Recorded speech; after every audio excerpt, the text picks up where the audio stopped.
Boundaries Commission IEBC, which is chaired by Wafula Chebukati, and it will be issuing a presser here just behind me, the podium that the media has been given here or accorded at the Bomas of Kenya. Before I give you a highlight of what's happening here at the National Tallying Center, just a recap of what President Jakaya Mrisho Kikwete pointed out as to the significant aspects that the IEBC needs to sort out in the subsequent electoral process. He said that the East African Community Mission that he leads observed in some instances lateness in terms of opening some polling stations across the country, and also underscored the importance and the significant role young people will play in the future of this country and deepen the country's democratic credentials among the community of nations. He implored other stakeholders who also helped the IEBC in putting up together the electoral process. He cited the Ministry of Interior and Coordination of National Government that's led by Dr. Fred Matiang'i, ICTCS Joe Mushero, who he said had laid the foundation, and also spoke at length about the President of the Supreme Court, in this case Lady Justice Martha Koome, who said all played along other stakeholders proper roles that helped the IEBC put in place the mechanisms that the Commission had adopted in putting in place the election, which happened on the 9th on Tuesday across the country. He also implored the IEBC on the use of the digital voter register, which is a priority that the IEBC said will be put in place, and as it assured Kenyans, which happened across many polling stations in the country, and that's largely out of the 46,229 polling stations across the country. On Tuesday, however, the Commission pointed out that only some 200 KIMS kits had malfunctioned, and in their place the Commission had used manual voter register, and cited the cases in the counties of Kakamega and in Makueni counties where it said voters had voted using the manual voter register. And you have to understand, and this is to our viewers at home, that the significance that is bared under Section 44 rather of the Elections Act, which calls for digital electoral voter register that is backed up by a manual voter register, in this case interpretation, which is a complementary mechanism and which was much sought after by the Azimio la Umoja One Kenya coalition political party and the Kenya Kwanza Alliance that's led by the Deputy President, calling for a complete use of the digital voter register. And then the High Court ruling, which last week came on the use of the manual voter register. And in a nutshell, that is just the report observation that was rather read by the former Tanzanian President Jakaya Mrisho Kikwete, who called upon the IEBC to further come up with processes to further ensure that some of the hitches and the glitches that were witnessed across the country will be addressed in the subsequent electoral process coming. Of course, this is a cycle that is constitutional, that comes after every 5 years, a tenure of all those who hold elective offices that expires on the 8th of August after every 5 years, and Kenyans given the opportunity to vote for the leadership that they want and the sovereignty they delegate to the crop of leadership who exercise that power over them, since we are constitutional democracy. And going forward, you're waiting for further reports from other observers, including the European Union and the whole host of others who are here to observe the electoral process. And so far, the President of Tanzania, that is former Jakaya Mrisho Kikwete, had given a thumbs up to the IEBC. Now here at the Bomas of Kenya this morning, it's an activity-less National Tallying Center where the IEBC in a short while will be addressing, and Wafula Chebukati will be taking to the lectern as the country holds its breath as to what next, what happens. So this is what's happening here so far.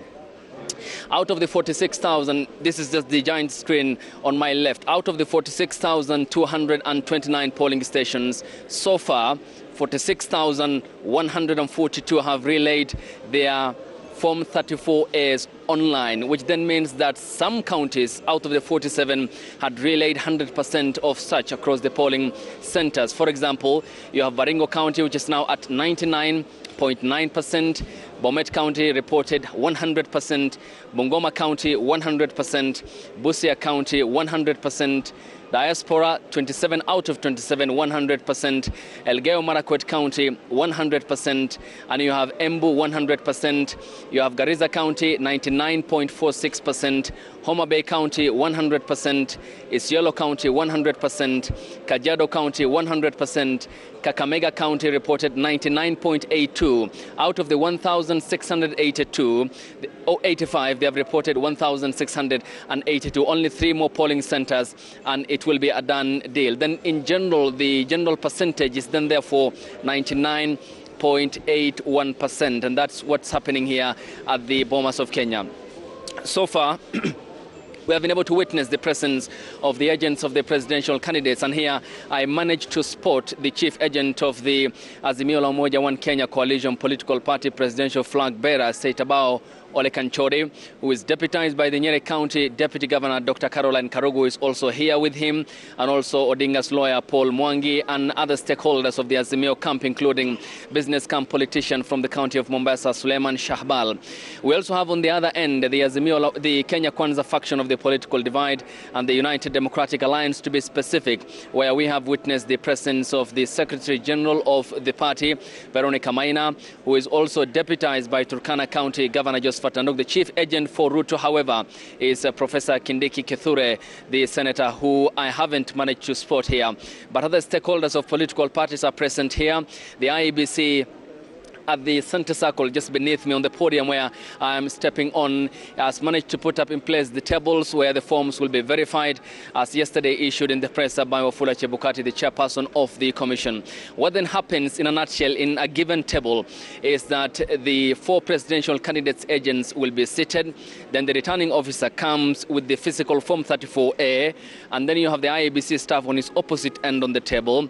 They verify, they tally the number, and then that form is taken to the coordination desk just beneath the podium where Wafula Chebukati will be standing, and where they will do the security check to ensure this is the original form that the printer had printed for the IEBC. This is the procured company by the poll commission. Then the returning officer physically presents that physical form 34A to the national chairperson of the commission, who is the presidential returning officer, and then he is able to leave the podium. That will be happening for all the returning officers who will be here, and we expect activity-less day here at the Bomas of Kenya, where the IEBC will be issuing a presser as to the incidents that have happened across the country, the reporting so far of the transmissions done by returning officers across constituencies in the country, and afterwards we'll be able to unpack the statement by the IEBC for our viewers, as all eyes are now set here on the Bomas of Kenya, because this will be the nerve center where the next president of the Republic of Kenya will be announced. This is a commission, the IEBC, which is treading very, very careful, and it is in relation to the order by the Supreme Court, which determined and ruled that the commission had committed illegalities and irregularities, and that the electoral process isn't an event, it is a process, and therefore sealing all the loopholes that the IEBC said it has embarked on ever since the ruling that was issued by the Supreme Court bench, which was led by the Chief Justice, former Emeritus David Kinani Maraga, who nullified President Uhuru Kenyatta's re-election on the 1st of September 2017. Therefore, more updates will be coming for viewers, Rashid and Lulu, from here at the Bomas of Kenya, where we'll be able to highlight some of the statements that the IEBC will be issuing. And of utmost significance is the Kenyan people who have voted, exercised their democratic right, and are waiting for the outcome of the election. And we'll be able to give them the synthesized information that will be coming here, and we relay the same to them as and when that happens. Back to you in the studio, Rashid and Lulu.